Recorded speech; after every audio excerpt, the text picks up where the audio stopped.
were saying that you are being framed, and suddenly you said that you want to plead guilty. Why the sudden change? Sir, I already told you that. I have asked my wife. My wife says that when she came in the morning, no, पहला आप जो है गुनाह कबूल करो, उसके बाद में मैं बात करूँगी. That is why I made it. Her middle class family में कोई ना कोई एक इंसान ऐसा जरूर होता है जिसको वो आम जिंदगी पसंद नहीं होती. यहाँ तक तो चलो बात समझ में आती है, लेकिन कुछ लोग अपनी जिंदगी को बेहतर, आसान और चमकदार बनाने के लिए गलत रास्ते पर चलना शुरू कर देते हैं. इसको बेहतरीन तरीके से समझाने के लिए हमारे इंडियन सिनेमा में कई सारे कंटेंट बने हैं. चाहे हर्षद मेहता पे बनी स्कैम 1992 हो या फिर अमेजॉन की ओरिजिनल सीरीज फर्जी हो, लेकिन हमारे पास एक और कहानी है जो शुरू हुई थी 2003 में और अंजाम दे चुकी है 30,000 करोड़ के स्कैम को. तो आइए शुरू से समझते हैं इस कहानी को. ये कहानी है अब्दुल करीम तेलगी की, जिसने अपने पॉकेट में सिस्टम को रख करके 30,000 करोड़ का स्कैम किया और इस ढंग से किया कि आखिरी में जाकर के सरकार को इस स्कैम को लीगल मानना पड़ा. अब्दुल करीम तेलगी का जन्म हुआ था 29 जुलाई 1961 को एक छोटे से शहर खानापुरा में, जो कर्नाटक में बसता है. तेलगी के पिता एक सिंपल एम्प्लॉय थे इंडियन रेलवेज में. तेलगी को बहुत छोटे से उम्र में उसके पिताजी छोड़कर चले गए इस दुनिया से. क्योंकि तेलगी को पढ़ाई में काफ़ी ज़्यादा इंटरेस्ट था, तो उसने स्टेशन पर फल बेच करके अपनी स्कूल की फीस भरी. ऐसे सिचुएशन से गुजरते हुए उसे पैसे की कमी खिलती थी और वो धीरे धीरे उस पर हावी भी होने लगी. लेकिन जैसे तैसे करके उसने बीकॉम की डिग्री हासिल की और जॉब करने लगा. बुद्धिमान था इसलिए उसे जॉब मिल भी गई. अल्टीमेटली वो अपने काम को एंजॉय नहीं करता था, जिसके वजह से उसको जॉब से फायरिंग भी मिली. पैसे तो वो बहुत सारे कमाना चाहता था, सपने बहुत बड़े थे उसके, इसलिए वो मुंबई शिफ्ट हो गया और वहाँ पे भी उसने जॉब किया. लेकिन काम में कंसंट्रेशन बिल्कुल भी नहीं था उसका, इसलिए उसे वहाँ से भी फायर कर दिया गया. उसी समय उसने सऊदी अरेबिया के बारे में सुना, जहां उसके दोस्त अच्छे खासे पैसे कमा रहे थे. तो जहां पैसा वहां तेलगी, वो भी सऊदी शिफ्ट हो गया. वहां पर उसकी ज़िंदगी अच्छी बनने लगी. स्ट्रेट 7 साल के लिए उसने काफ़ी सारे पैसे कमाए, लेकिन वो पैसे उसकी ज़रूरत के लिए काफ़ी थे, लालच के लिए नहीं. बस फिर वहाँ से उसने इलीगल वे में सोचना शुरू कर दिया. बहुत लोग सऊदी जा कर के पैसे कमाना चाहते थे, लेकिन प्रॉपर डॉक्यूमेंट ना होने की वजह से उन्हें निराशा ही हमेशा मिलती थी. लेकिन समय का चक्र अलग दिशा में घूम रहा था. तेलगी इंडिया शिफ्ट हो गया और अरेबियन मेट्रो ट्रैवल नाम से अपनी एक एजेंसी शुरू की, जहां वो फेक डॉक्यूमेंट्स बनाता था लोगों के लिए, जिससे वो सऊदी जा पाते थे. काम जेन्युइन करता था वो, इसलिए कुछ साल तक सारी चीज़ें अच्छी तरीके से चली. लेकिन 1991 में जा कर के वो पकड़ा गया और उसे जेल हुई. किसी भी क्रिमिनल को जेल भेजा जाता है सुधरने के लिए, लेकिन तेलगी के केस में उल्टा था, वो और बिगड़ गया. जेल में उसकी मुलाकात होती है राम रतन सोनी से, जो काफ़ी बार जेल का चक्कर काट चुका होता है अपने फ्रॉड कामों के वजह से. राम रतन सोनी यही है जिसने तेलगी को पहली बार स्टैम्प पेपर स्कैम से इंट्रोड्यूस करवाया था, क्योंकि ये खुद कोलकाता में स्टैम्प पेपर के फेक पीसेस को सेल करता था. अगर आपको नहीं पता तो स्टैम्प पेपर वो डॉक्यूमेंट्स होते हैं जिससे कोई भी एग्रीमेंट लीगल हो जाता है और गवर्नमेंट इसे रजिस्टर्ड वेंडर्स के थ्रू ही सेल करती है. ऐसे समझो आपके और मेरे बीच एक एग्रीमेंट होता है स्टैम्प पेपर पे, लेकिन कुछ दिनों बाद मैं एग्रीमेंट के खिलाफ चला जाता हूँ, तो क्योंकि आपके पास लीगल डॉक्यूमेंट है तो आप कोर्ट में जाकर के मुझ पर केस कर सकते हो. स्टैम्प पेपर का कॉस्ट 10 से लेकर के 500 रुपए तक होता है और ये अमाउंट गवर्नमेंट को जाता है. To be precise state government को जाता है, जिससे ज़मीन, शादी और बिजनेस डील्स के एग्रीमेंट होते हैं.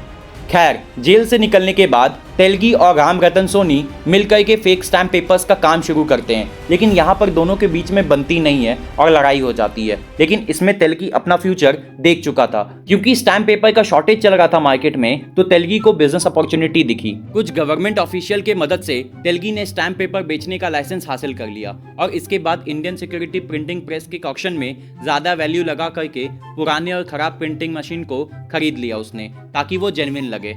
बातों में फंसाना काफ़ी अच्छे तरीके से आता था उसे. कुछ स्टाफ्स को घूस देकर के उसने प्रिंटिंग मशीन ठीक करा ली और कुछ पेपर्स और इंक भी मैनेज कर लिया. अब यहाँ से तेलगी ने 350 MBA ग्रेजुएट्स को जॉब पर रखा, जिनका काम था कॉर्पोरेट ऑफिसेज में जाकर के स्टैम्प पेपर को सेल करना. जहाँ गवर्नमेंट रजिस्टर्ड वेंडर्स को 3 से 4% कमीशन देती थी, वहाँ तेलगी 30 से 40% कमीशन देता था. इतना कमीशन कोई भी देगा तो जाहिर सी बात है लोग उसी से खरीद करके आगे बेचेंगे.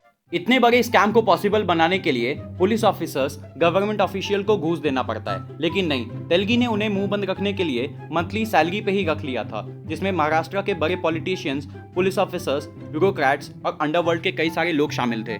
ऐसे समझो कि इस केस में जब एक पुलिस कांस्टेबल को पकड़ा गया तो कायदे से उसकी सैलरी थी 9,000 रुपए महीने की, लेकिन उसके पास से 100 करोड़ की प्रॉपर्टीज निकली। तेलगी लिटरली सिस्टम को अपने पॉकेट में रखता था। स्कैम तो इतना बड़ा था कि जब तेलगी को इंटरोगेट किया गया तो एग्जैक्ट अमाउंट नहीं बता पा रहा था वो, लेकिन बोरियां उसे अच्छे तरीके से याद थी कि कितनी बोरियां कहां से आई, कहां गई।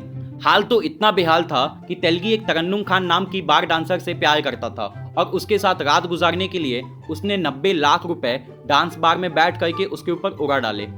वो कहते हैं ना, अच्छा समय ज्यादा देर नहीं टिकता। सही कहते हैं, क्योंकि अब तेलगी का बुरा समय शुरू हो चुका था। नवंबर 2001 को बैंगलोर पुलिस ने स्टैम्प पेपर से भरा एक ट्रक पकड़ा जो उनके हिसाब से चोरी किया गया था। स्टैम्प पेपर से भरे ट्रक को देख करके पुलिस को कुछ समझ में नहीं आया। प्रोफेशनल्स को बुलाया गया आइडेंटिफाई करने के लिए। पता चला कि वो सारे स्टैम्प पेपर फेक थे। ट्रक ड्राइवर से जब पूछताछ किया गया तो पता चला कि अब्दुल करीम तेलगी इस चीज में इन्वॉल्व है। तो पुलिस की बहुत सारी कोशिश के बाद भी कुछ भी हाथ नहीं लगा, क्योंकि तेलगी भाग चुका था। कुछ दिनों बाद पुलिस को कहीं से पता चला कि तेलगी अजमेर शरीफ के दरगाह पे जा रहा है, और फिर क्या था, पुलिस ने उसे वहीं पर पकड़ लिया। अरेस्ट होने के बाद गवर्नमेंट ने केस को एसआईटी के हाथ में सौंप दिया और ये एसआईटी टीम का नाम रखा गया स्टैम्पेड। केस पूरा पब्लिक हो गया, जनता तक बात खुलेआम पहुंच गई। एसआईटी ने जब तेलगी का नार्को टेस्ट करवाया तो बहुत बड़े बड़े लोगों का नाम सामने आया, जैसे Chhagan Bhujbal, deputy CM of Maharashtra, and Sharad Pawar, union agriculture minister. आप खुद ही सुन लो। Politicians, Who are those politicians? Mr. Sharad Pawar, Mr. Bhujbal.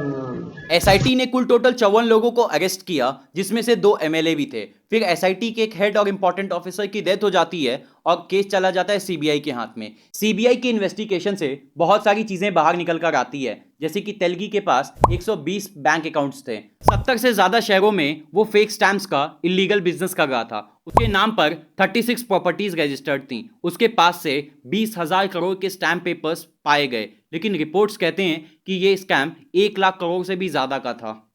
अब हम बात करते हैं फाइन और पेनल्टीज के बारे में। नंबर 1, 2005 में टैक्स डिपार्टमेंट ने 120 करोड़ चार्ज किया तेलगी से, जो कि आज तक का सबसे बड़ा फाइन है फॉर एन इंडिविजुअल। नंबर 2, 2007 में तेलगी को 30 साल की सजा होती है फॉर द स्कैम और उसे 202 करोड़ का फाइन लगता है। आपको एक अजीब सी चीज बताऊं, तेलगी को अपने किए गए पर कभी भी कोई अफसोस नहीं हुआ। उसके हिसाब से वो सही कर रहा था हमेशा से। आप ये क्लिप देखो, आपको समझ में आएगा कि मैं क्या कह रहा हूं।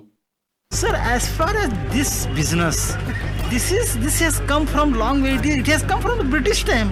British time में भी ये काम होता था, अभी भी हो रहा है, आगे भी होगा। नया कुछ नहीं है, only persons have changed. Business is same.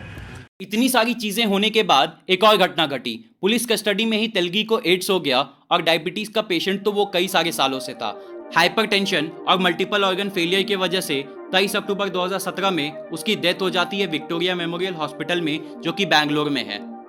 जैसा कि मैंने बताया, तेलगी के डेथ के पीछे का रीजन मल्टीपल ऑर्गन फेलियर है, लेकिन उसके लॉयर का दावा है कि जानबूझकर के तेलगी को जेल के अंदर ही मार दिया गया, क्योंकि इस केस में बहुत बड़े बड़े गवर्नमेंट ऑफिशियल्स भी इन्वॉल्व हैं। क्योंकि जाहिर सी बात है ना, इतने बड़े स्कैम को तेलगी अकेले अंजाम नहीं दे सकता था। तेलगी के डेथ के बाद 2018 में हर किसी को इस केस से रिहा कर दिया गया और इस केस को सरकार ने लीगल कर दिया, क्योंकि 1992 से लेकर के 2001 तक लाखों स्टैम्प पेपर्स बिके थे। ना जाने लोगों के बीच कितने सारे एग्रीमेंट्स और डील हुए होंगे, क्योंकि अगर गवर्नमेंट इस स्कैम को इलीगल कहती तो जितने भी एग्रीमेंट और डील्स हुए थे वो सारे भी इलीगल हो जाते, जिसकी वजह से पूरा सिस्टम कोलैप्स कर जाता। अब आप ही बताओ, 140 करोड़ की आबादी वाले देश में आप शांति चुनोगे या फिर 30,000 करोड़ का स्कैम चुनोगे? तो ये थी तेलगी की कहानी आपके लिए। बाकी 2 सितंबर 2023 को the Telgi story web series release होने जा रही है after the huge success of scam 1992 on Harshad Mehta. बाकी आप अपना थॉट इस स्कैम के ऊपर कमेंट बॉक्स में शेयर करो।